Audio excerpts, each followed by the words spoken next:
అలాగే నేను చిన్నప్పుడు సమ్మర్ టైంలో జాబ్ చేద్దాం అనుకునేవాడిని. నేను నా అధికారులతో మాట్లాడుతూ ఒకటే అడిగాను, యువతను కూడా దీంట్లోకి తీసుకురావాలి.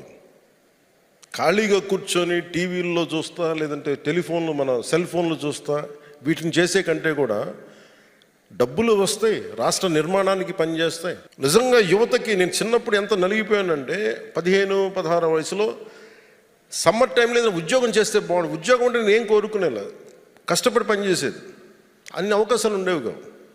ఫైనల్గా ఒక నెల రోజులు ఎక్కడ చిన్న ప్రెస్లో పనిచేశాం. అందుకని నాకు నిజంగా పని చేద్దాం అనుకున్న విద్యార్థులకు కానీ యువతకు కానీ ఈ సమ్మర్ ఇంటర్న్షిప్ ఏదైనా ఇవ్వండి, మీరు దయచేసి కొంత నిధులు కేటాయించండి దీనికి అని ఉన్నతాధికారులందరికీ చెప్పాను. సో వేసవిలో విద్యార్థులు ఉత్సాహవంతమైన యువతని నీటి సంరక్షణ అవగాహన కార్యక్రమాలతో పాటు కార్యక్రమాల్లో భాగం చేయాలి. వారికి వేసవి ఇంటర్న్షిప్ ద్వారా గౌరవ వేతనాలు, సర్టిఫికేట్లు ఇచ్చి ప్రోత్సహించాలి.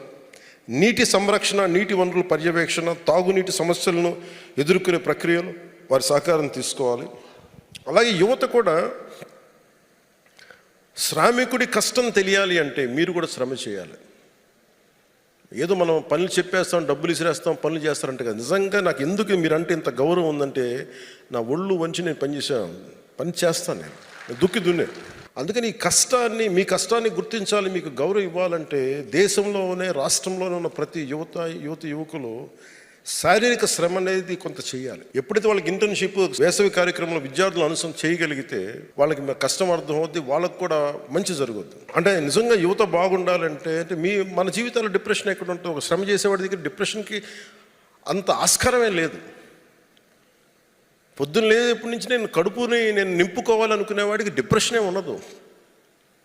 ఎప్పుడు కడుపు నింపుకుంటాం, ఎప్పుడు పడుకుందాం అనిపిస్తుంది తప్ప డిప్రెషన్కి అవకాశాలు ఉండవు శ్రామికుడికి. అందుకని డిప్రెషన్కి మేజర్ మందు పనిచేయడం.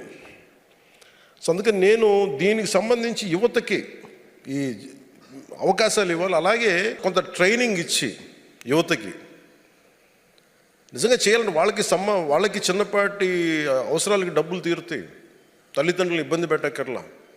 అందుకని యువతను కూడా వ్యవసాయానికి అనుసంధానం చేస్తే బాగుంటుంది. దాని ప్రకారం ఏదన్నా దాంట్లో క్రమంగానే ఈ రోజున యువతకి సమ్మర్ జాబ్ ఈ కార్యక్రమాలని, నీటి సంరక్షణ అవగాహన సదస్సుల్ని ఇంటర్న్షిప్ ద్వారా మనం ట్రై చేస్తున్నాం. ఇది ఒక ప్రయత్నం మొదలు పెడతాం.